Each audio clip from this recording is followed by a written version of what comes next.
hurricanes ravaging the U.S. Gulf Coast, tsunamis devastating South Asia, an earthquake leveling villages in Pakistan. Scenes of grave humanitarian need have captivated world attention and inspired unprecedented giving. International Orthodox Christian Charities, with your unprecedented support, expanded into new areas and brought new hope, maintaining our commitment to unconditional respect for those whom we serve. Doing all this in God's name, driven by unconditional Christian love.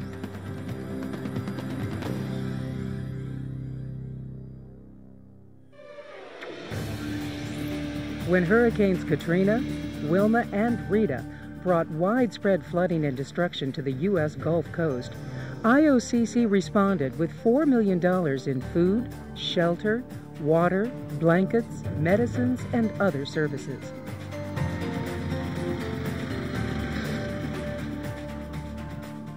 In the initial days of Katrina, an IOCC First Responders Unit visited shelters, assessed communities' needs, and provided clergy who ministered through prayer and counseling.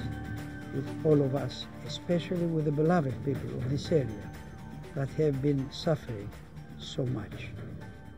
Amen. In an unforgettable midnight rescue, IOCC staff and volunteers transported hundreds of critically sick and injured patients from the New Orleans airport, breaking the logjam that had stalled their crucial evacuation.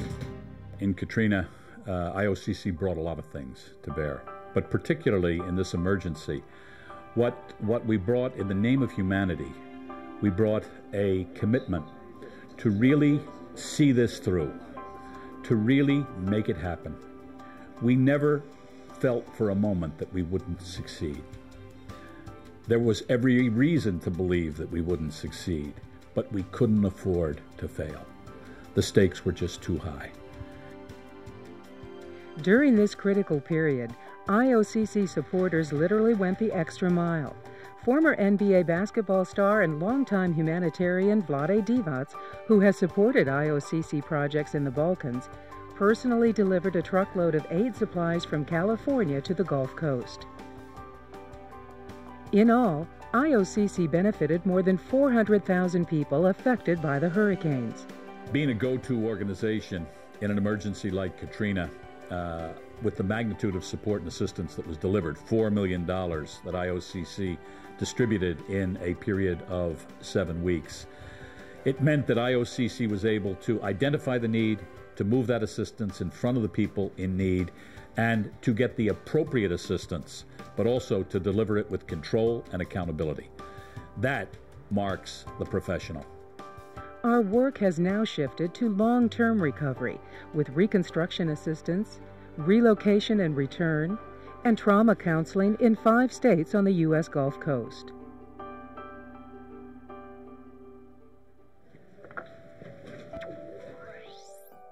And IOCC is bringing unconditional hope to the villagers of Nias Island in Indonesia, where whole communities were destroyed by the tsunami and subsequent earthquake.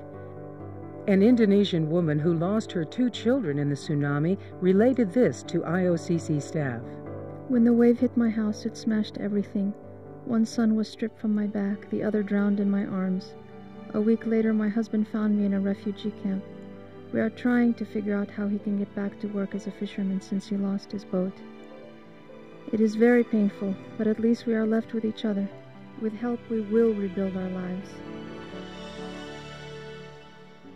With more than $500,000 in aid, IOCC and its partners are helping Nias villagers rebuild their lives by building homes, providing agricultural assistance for livelihood recovery, constructing a new medical clinic, recreation facilities for children, public sanitation and water systems, as well as providing counseling services.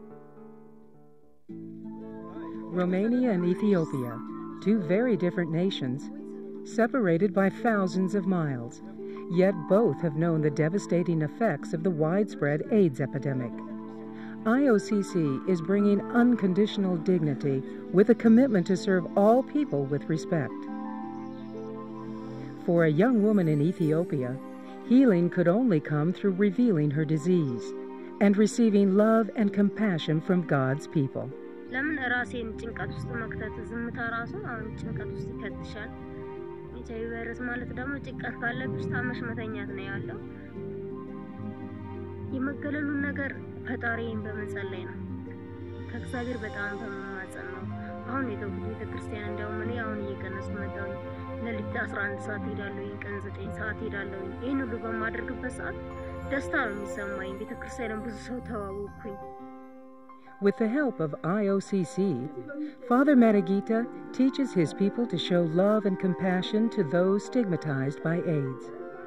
እሱን እናስተምራቸውና አሁን ሰዎቹ በተለይ በዚህ በኢትዮጵያውያን አባባል ይሄ ቫይረስ ተገኘበት እንደተባለ እንደ ኃጢያት ቆጥረው ነው የሚመለከቱት። ለምን እሱ በቃ እንደዚህ ሲልህ ወይ ተገንቶበት ያሉ ስለሚጠቃቀሱ ይሄን ለምን ታደርጋላችሁ? በግልጽ ተወያይታችሁ በግልጽ ተነጋግራችሁ አንድ ሰው እኮ አደርጋለሁ ብሎ ነበር ቀን ያሳስተዋል። ከተሳሳተም ደግሞ ያ ሰው ለምን ይገለላል? እግዚአብሔር የታመሙትን የጎበኘ ነው የሚል እንጂ ያልጎበኘ አይልም። ስለዚህ የታመሙትን እንድንከባከባቸው Through programs of education, prevention, and loving care, HIV-infected individuals in Ethiopia and Romania have new hope and respect.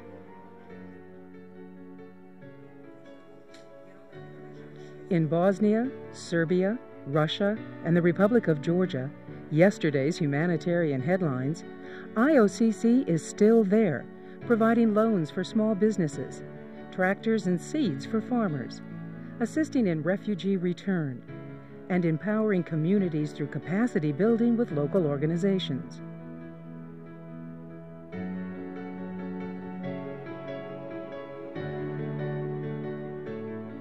In the Holy Land, Lebanon, Iraq, Jordan, and Syria, IOCC continues to provide job skills training and job creation, school building and repair, child nutrition programs, and educational training. The unconditional service, hope, respect, and love IOCC has offered was made possible only because of your unconditional giving. As partners, we've delivered $32 million in services in 2005. Even when attention turns to the next humanitarian flashpoint, IOCC will remain steadfast in our commitment to making a difference in people's lives, to give them the means to truly help themselves and provide for their families now and in the future.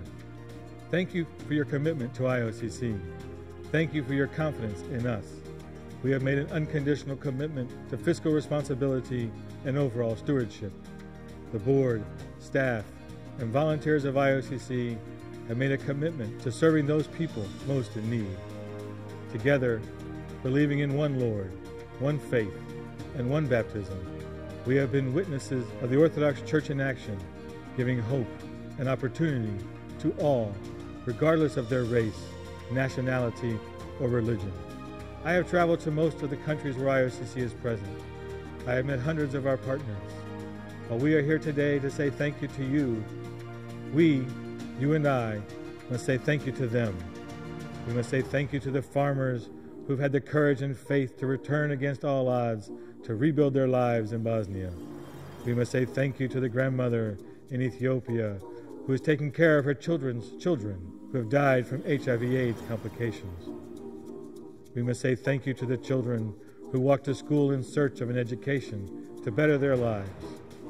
It is they who unconditionally accept us in their countries, in their homes, and in their hearts. It is they who unconditionally love us. It is that love that ultimately will save us.